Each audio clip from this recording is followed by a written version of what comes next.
A mother's love is one of the greatest gifts one can receive. Incarcerated mothers face a variety of challenges, such as being away from their children and maintaining relationships while in prison. Now, despite these challenges, incarcerated mothers endeavor to maintain relationships with their children through letters, visits, virtual visits, phone calls from the welfare department, and most recently, the family picnic. Today, we are going to chat with two mothers who are incarcerated together with their two sons. Now, there's a spin to this. Both mothers have absolutely no idea that their sons are here with us today. R.I.S.E Maximum Radio presents Incarcerated Mothers. I am Vanessa Agard. Welcome. We'll be right back after this break. One voice, one sound. R.I.S.E Maximum Radio. Maximum Radio. Welcome back to Incarcerated Mothers. Today I have in studio with me Shelly and Douglas. Good morning to you, Shelly Ann. Good morning, Mrs. Agard. How are you? I'm fine, thank you. You're sure you're not nervous? A little bit, but not much. That's okay. You know, it's okay to be nervous. There's a few questions that we want to ask you concerning Mother's Day and being a mom. So, you know, there's no reason to be nervous, yes? Okay. So, Shelly, tell me something about yourself. Well, for the record, I'm Shelly Ann Douglas. I'm over 50 years, I must say. On the outside, they call me Empress. Empress? Yeah. Okay. I have 4 beautiful children. 2 boys, 2 girls. What I must say? I love my children. I've been incarcerated for almost 5 years. You know, which hurts a lot. Being away from my children for so long. I try to cope a lot, you know, because I've never been really away from my children. And you said you've been incarcerated for the past 5 years. 5 years. Yeah. And I have a son also incarcerated with me also, which hurts me real bad. You know, because he actually, I didn't mention to you, one of my sons died. You know, my first son died. Been on 10 years now. So you're left with 2 daughters and a son who's also incarcerated together with you. Yes. So you could only imagine how I feel knowing that he's away from me and being in the same place where I am, and I really don't get to reach out to him much, you know, so it has hurt a lot, but I try to cope. So since you've been incarcerated, how many times have you seen your children? Well, my daughters and them, they come a little often as they can, you know, and now that things are a little much better now because we have, you know, not only the virtual visits, we also have this picnic visit where we have a little more deeper connection in the visit, you know, where we can hug and, you know, spend more quality time for the little while. With my son, it doesn't be so often because, you know, due to the prison system, we have to go with the other way. We have to make that, you know, application really to see him or, you know, to speak with him, you know. But the virtual is really helping a lot, Mr. God. You know, I wish I could see him more often, but due to protocol. Due to protocol. But let me tell us, to our listening audience, your time spent in prison. What have you been doing since you've been incarcerated? My time being incarcerated, I can tell you that I occupy myself a lot, you know, with the little opportunity that I get from the officers. You know, just be outside a lot. I paint, I power wash, I get into gardening. You know, there are times that I even in the kitchen cooking up a storm because on the outside I used to work real hard and these are the things that I had like on the outside. So, you know, being there, I'm able to actually, you know, teach the younger folks something while I'm there also, you know. So it is a good also being incarcerated. There's so many young people are coming in there now and they don't know, they're not doing much with themselves. So, you know, as I experienced mom, it has been so nice that I'm able to give out something also. Well, you know, Shirley, I remember seeing you when I used to work programs, that Yes. seen you painting. Yes. Is it that you love to paint, or is it that you're just a hard worker? I'm a hard worker, but I love painting. For some reason, painting just brings an atmosphere, It gives you that calm, that peace. Yeah, that peace. I understand. So the hot sun as well brings that because it's in the hot sun that you paint, right? Yes. Yes, it does bring a joy to me, and actually too, I said that I don't want to waste my time, Miss God, because I'm not getting younger, and it don't make sense that I sit down upstairs and mope on the things that I can't change. I understand. So I'm valuing my little time, keeping young, because I like to look really young. Everybody know the empress on the outside love to keep herself nice. So I think it does a lot for me. Now, I've heard you a few times in the prison mentioning, your spiritual side. Give us a little info on that, please. Well, as a young child, I grew up under a spiritual background. My father actually was a Baptist leader. I saw my mom and aunts and everybody into this religious, background. And I take that real serious because I believe it's all that have me where I am for today as a strong, empowered woman. Because I believe I'm a leader. So hence Empress. Yes, that's why I applaud that name. I embrace that name with hi. So yes, I love my spiritual life, and in having that spiritual life, I brought up my children to have this spiritual background. So that is one of the values that, hence my next question, that's one of the values that you learned as a child that you passed on to your children. Yes, and say God, it is needed right now, especially with the youths now. You need to get your children grounded in Christ. I agree with that as well. Yeah. Tell us one of your memorable moments with your family. Oh my God, it's so much. There's so much. But there is one that I must say because as a woman, a black woman, I never really had much education, right? Because long time the parents is like, they more focus on the outside, clean, garden, and those things. So, I said, when I make my children, one thing I will do is educate them. So my daughter, my first daughter, she showed me that energy in going to school in primary school. She don't want to get less than A and whatever. And, she used to go out with me and do jobs. And I told her, when I look at how she used to be so happy to work with me. So I told her I said, I won't be able to give you money because you are a baby. But if you do right in school, I will make sure you enter to university. So after she finished her secondary degree, she said to me, she was 17 and a half. So she said, Mommy, I want to go to university. So I said, oh God, this child remember this money to go to university. So I said, no problem, but you're still young. She said she could do it. So we went and I registered her to university, and she came and she graduated her bachelor's. On that day of the graduation, girlfriend, I must tell you, this was the most exciting time in my life. So I went to the graduation. When we went there was a lot of people there. I stepped out in my big time wear to see a girl. Well dressed, because I'm this proud mom, you know what I mean? Everybody looking at me. Place was packed because it was 480 something graduates. And the usher came and he's like, Mom, you can't stand up there, you gotta go over on that side. There is a tent with a big screen and you need to get under there. And I was like looking at him and say, get on, hear me now. This is the greatest spot. Excuse me, sir. I came all the way from America to see my daughter graduate, and you telling me go on the tent? I said I didn't come here for a funeral. I didn't come here for a wedding. I came here for a graduation. Get me inside. So everybody's looking like, what the hell is that woman? You have an American accent. Yes, girlfriend, I put on that American accent and I got my way because he went up and put 4 seats up in front of the stage for me and my crew.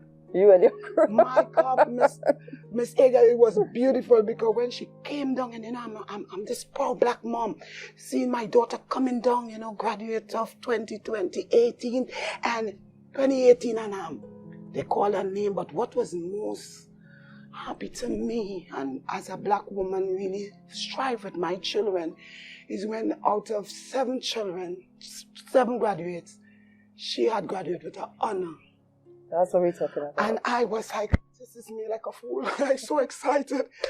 Amy, that's my daughter over there. The American accent. Girlfriend. And that was one of the most memorable time for me and my children. So every time you sit back with your children and you and you remember those times, or that specific time. It bring a joy. It also bring tears because I work real hard. I never had a good job to say. I work my hand and I send my daughter to university where everybody, I believe every child's dream. Yes. And I am a proud mom. Even though I'm incarcerated, I have no shame. Because at the end of the day, I am who I am. And nothing will take that away from me. I am hurting because I give my children everything that I believe I could have given my children. This is not a moment I would have really won for my children because, after my daughter graduated and she was into her master degrees, I came and get whole and end up incarcerated, and I feel like I killed my children's dream, because I am who they looked up to. I was mom, I was dad, I was a friend, so it do hurt. And I feel like a lot has taken away from me and my family because this was the moment I really wanted us to really be so happy because, part of my life was really about abuse. And this was the moment that I really wanted for me and my children. So coming here, it was like I killed my children's dream. But one thing I know for sure, that the morals that I give my children is to stand strong, to be powerful women in society, to respect. No matter who you meet or how they may look, don't judge, because you don't know the situations of mankind, what happened, what may have taken place. And today as a mom, I just wanted, tell all moms, stick with their children. Give them the best that they can. I never really knew about getting a hug. So in having my children, I didn't even know how to hug them. And it was hurtful because the moment I really understand what was a hug is the day when I got old. When I embraced my children and noticed that, okay, this is it. I'm going away from my children. So I just want to, just tell all mothers, be the best mom that they can be. Love your children in spite of their flaws or their claws. Be strong role models. And even to children, be good to your mom. Circumstances, sometimes you may feel they don't love you. The way they may speak to you, they might put on harsh punishment. I believe that if you don't bring harsh punishment, it don't show that love. Sure. Because we're taking a lot for granted. And I am here to say today, I will not take nothing for granted ever again. Ever again. And I understand that. Now, we mentioned earlier on that you have a son who's also incarcerated. Yeah. What is his name? His name is Rodell Douglas. Rodell Douglas. Yeah. Said he's your last. No, actually, he's the third of he's my the third. Okay. Now, if you were to tell him something, a piece of advice, what would you tell him? I will tell my son, we may not be able to go back. We are going forward. But in going forward, I will love him to choose his friends wisely. I would like him to make more strong decisions in where he places himself and who he places himself around. I want him to know, in spite of this situation, I am mom and I will always be mom, and I love him dearly. When last you told him that you love him?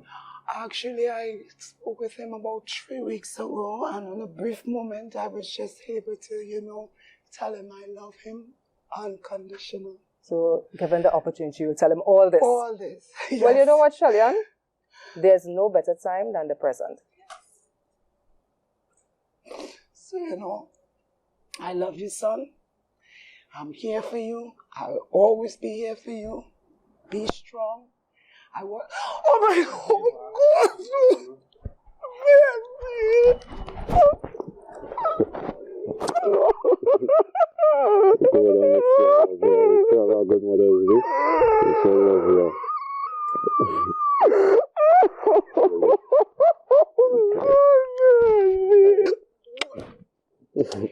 Baby, I love you too, baby.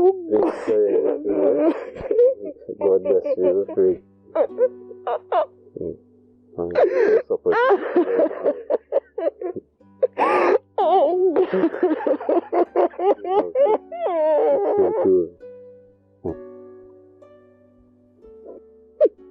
If somebody cannot tell me this is a dream. I long term, I'm so bad, baby. I long term, I'm so bad. 5-6 years, yeah. You remember here telling me. Look at you. Excuse me.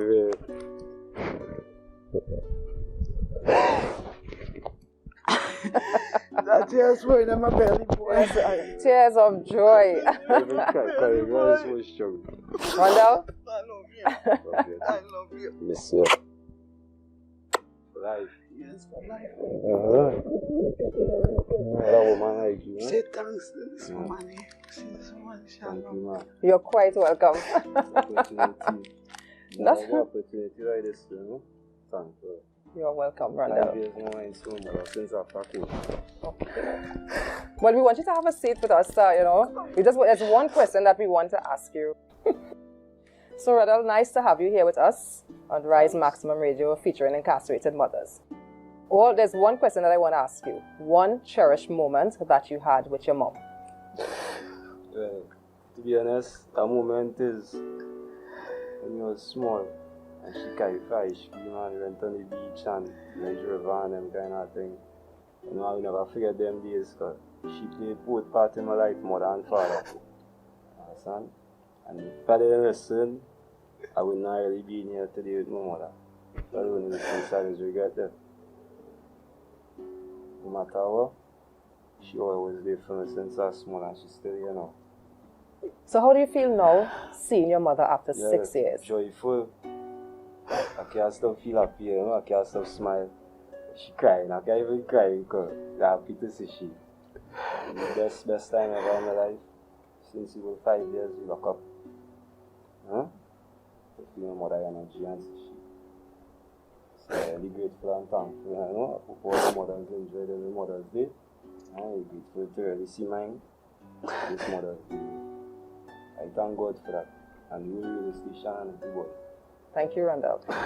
Shelley and Douglas, on behalf of Rise Maximum Radio Incarcerated Mothers, this is our Mother's Day gift to you. Happy Mother's Day. I got to the whole radio station. I know you as a woman always show that, you know, that love. And from I met you, you actually, first visit I got with my son, it was through you, you know, and I want to say thanks to even Mr. Ramata because that day I met that man, oh my God, and I said, you know, he said, what happened to that young lady there? And you get me that opportunity, and I told him, and he said, I love family, and I don't play with family. Once you are well behaved, I will go out of my way for you. And he took out his phone, and I was saying like, oh yeah, I heard that same story. And he was leaving, and I was outside, and he said, if not by 12 today, I guarantee you tomorrow. And I was like, okay, sir, thanks in advance, but I heard that. And by the time he jumped in his vehicle, the officer came and said, Douglas, you have a virtual with just a virtual for 2 hours. She didn't say who it is, but I was like, I know I was expecting a friend too, and I couldn't believe it happened that fast. And when I went, it was my son. You know, so sometimes I will say that what may not be good for some people may be good for some. And I want to thank him very much because I see a man, a great man that brings family together regardless to what. Because even this picnic visit that he introduced to us, it shows a man of love and a man who are for family. So today it happened all because of him. And I want to be very grateful because it says, see, gratefulness, it is very important in someone's life and not to be ungrateful. So, Mr. Ramja, to you and your whole staff, I want to thank you all very much for this great opportunity. Thank you. You're quite welcome. I want to thank you for joining us here on Rise Maximum Radio with Incarcerated Mothers. See you again. One voice, one sound. Rise Maximum Radio. Maximum Radio. Welcome back to Incarcerated Mothers. I am Vanessa Agard, and in studio I have with me Hyacinth Lubon. Good day, Lubon. Good day, Miss again. How are you? Fine, thank you. You're not nervous, right? A little. A little. That's okay. That's okay. We just want you to tell our listening audience something about yourself. Well, I am Hyacinth Lubon. My home name is Galen. I am 64 years of age. I have 7 kids, 5 boys and 2 girls. I have 7 beautiful grandchildren. Okay. And I'm incarcerated for 18 years. You were incarcerated for over 18 years. 18 years. Yes. Wow. I love my children. I miss them. They also miss me a lot. Because when you go by welfare and you give them a call. Mommy, when you're coming home, we missing your food. My big son is telling me, Mommy, I'm missing your food anyway. No way he could go and eat and get that taste of that food. He just said, Mommy, I'm missing your food, Mommy. And I doesn't know what to tell them. When them grandchildren come for Mother's Day visit and thing, or Angel Street visit, Grandma, when you're coming home, well, when they was much smaller, you could have fooled them. Grandma coming home just now. Mm-hmm. But they're longer, small again, they get big now. My eldest grandchild is 19 years. Wow. The second one is 18 years. So, you can't fool them again, right? Correct. They wanted, Mommy, Granny, when you're coming home, Granny? Well, that's a child, that's good. That, they're going to high school and whatever, so, you can't fool them. Of course. You can't tell them, well, just now, Grandma coming home. You cannot do that, so you just have to tell them the truth, just waiting on God time, and it's everything. Now, you said that you've been incarcerated for 18 years. Share with us what is life like in prison for you, or time in prison for you. Well, life is in prison for me changed my whole lifestyle, because when I was out there, I was a single parent. To raise 7 children, it wasn't easy, so I was, working. Sometimes I hold 2 jobs. One morning half day, one evening half day. As I come home, I just had to eat and bathe and go again. And I really work and struggle to mind my children as a single parent. I send them to school, I give them their education and everything. And now being in prison for 18 years, my children miss me, I miss them. And life without them is really hard, really hard. So when you go by welfare and you get a call and you call them and they give you the little history, Mommy, things are going good. And we're struggling, and it does hurt you. As a mother, As yes. a mother, it hurt you. And all I just tell them, pray, pray and ask God, ask God to grant you, your favors. You won't get it right away, but you will get it. So they just do that, they just listen to me. And, being in prison for 18 years. What have you been doing in the prison? I was... For the first 5 years, I really didn't do nothing. Mm-hmm. But I started to all the service, as I was now telling Mr. Douglas, I didn't know God when I was out there. Mm-hmm. I know he's saying that God, and I seen so much of trouble with my 7 children. Father not helping me to mind them. So I say, who is God? I says, tell them, well, who is God? When my sister them come and tell them about God, I say, quarrel with them.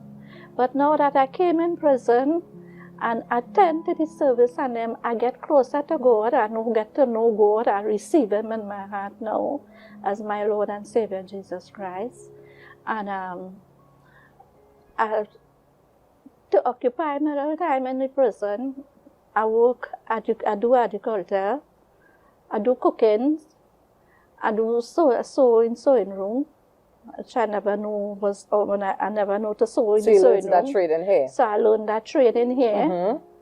I do classes, we had a cooking classes, I take part, I do art, I do a lot of things, but I never do on the outside. I came and do it in here. So, I'm proud of myself. Of course, I'm proud of myself. So, I thank God for giving me that privilege.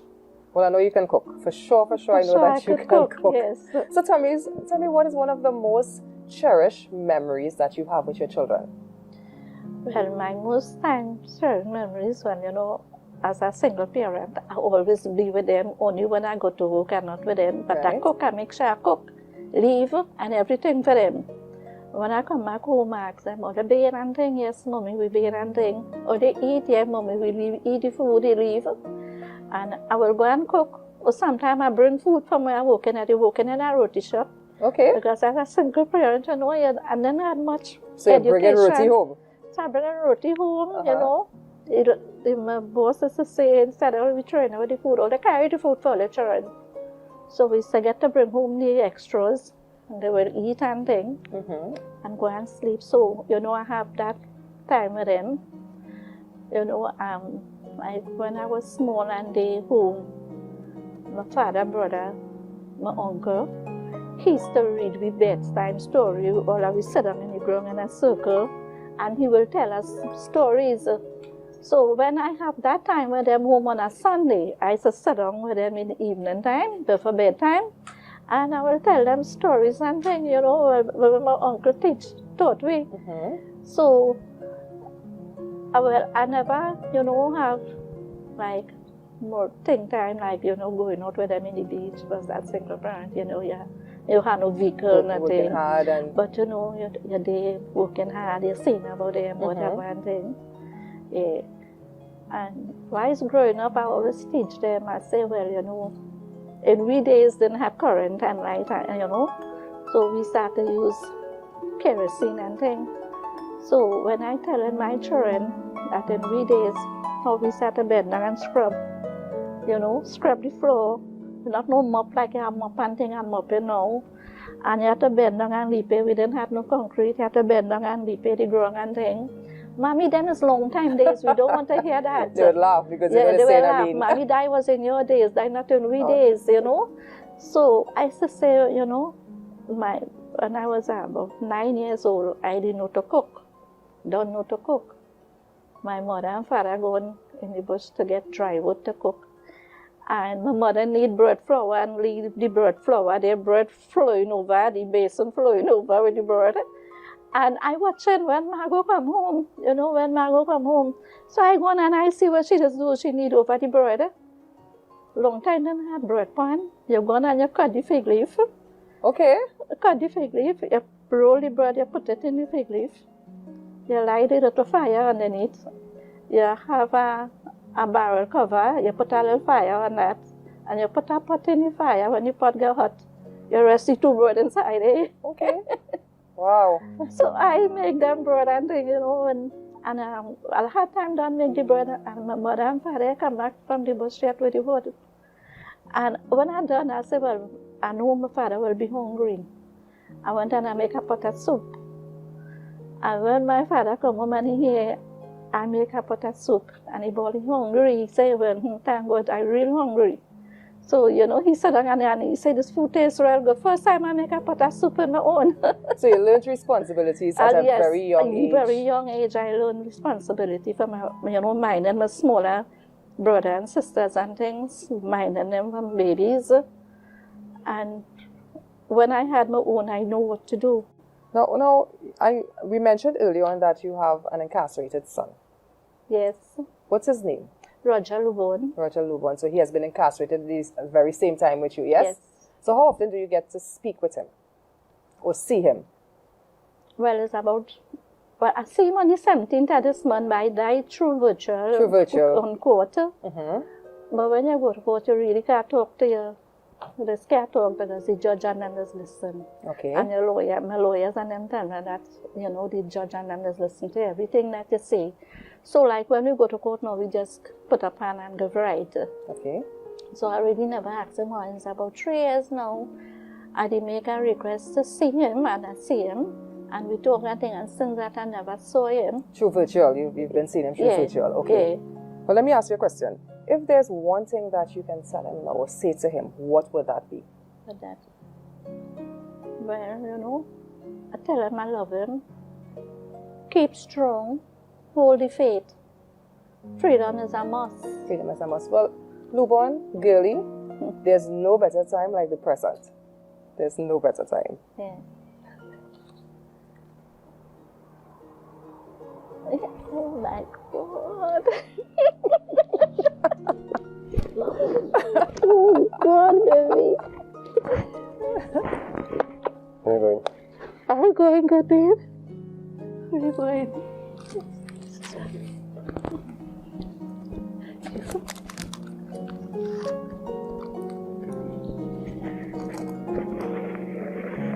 Oh God, baby. Keep strong, baby. Only faith. Freedom is a must. Praying and asking God for a speedy trial this year. They say next year, but it cannot be next year. It have to be this year, baby.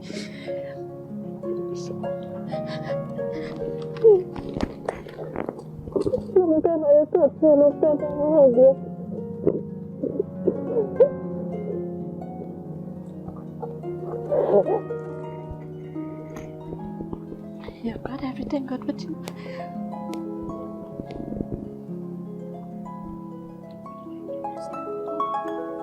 Let's see your auntie and uncle.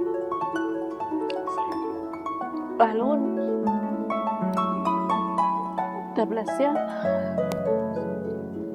Okay. Yeah. Brother, thanks for this wonderful. I'm honored to get back there. You know, Mom. Thanks to Max Radio, Maximum Radio. Thank you. Yes. The R.I.S.E. Maximum Radio. Yes, you got Yes.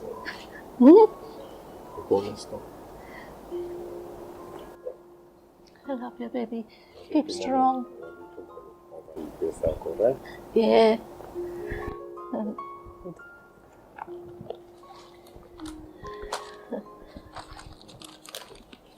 You want to get down?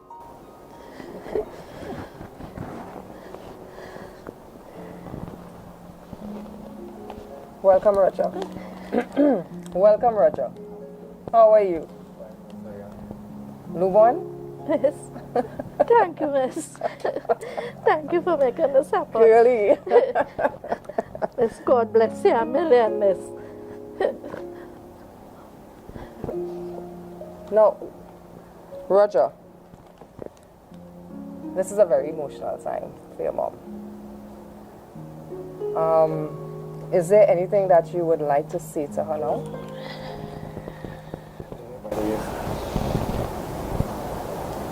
Prison teach me my mom, nephews, everybody. Even in jail, I must everyone. Mom is the best in the whole world to me. Like I said, being in here because of my mom. I love she did that my mom. Since I'm a boy growing up, this is she of my life. He always tell me when he was a little child growing up, Mommy, when you hear I get big and I build my house, I build a room for you. I make a room for you. You have to come and live with me, Mommy. You always tell me that from a child growing up. Yeah. Lubon, how does it feel being in the presence with your son right now? Miss, it feel real nice. It feel great. It feel wonderful.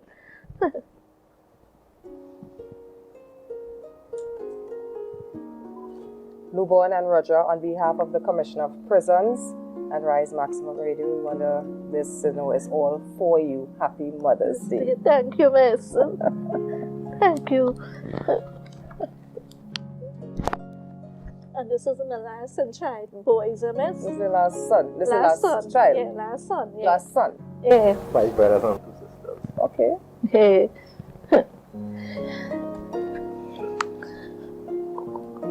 I miss you, baby. Last I got home from you was in 2nd of March 2020 when I went San Francisco. That's the last thing I got home from you. Okay, but you could remember. Yes. Commissioner and Maximum. Yes, thanks yes. very much for this moment. You're quite welcome. Person, the Max Vice doing a very, very, very good in rehabilitating business. I sent a request for them, Tasha, Delian, and them fail, and I just hear it, you know. I would appreciate it. I hear you send a nice birthday song for me, and you know. Yes. Thank you. We want to say thank you to the Commissioner of Prisons, Mr. Dave Prasad Ramuta, for making this possible. You know, thank you for watching and supporting us here at Rise Maximum Radio. Feel free to subscribe, like, and share. You know, this is a moment that is so touching, and we have seen it with both mothers and sons. Luborn and Roger, thank you again for being part of this program. I am Vanessa Egan, and this is a production of Rise Maximum Radio. Thank you for being part of this. One voice, one sound. Rise Maximum Radio. Maximum Radio.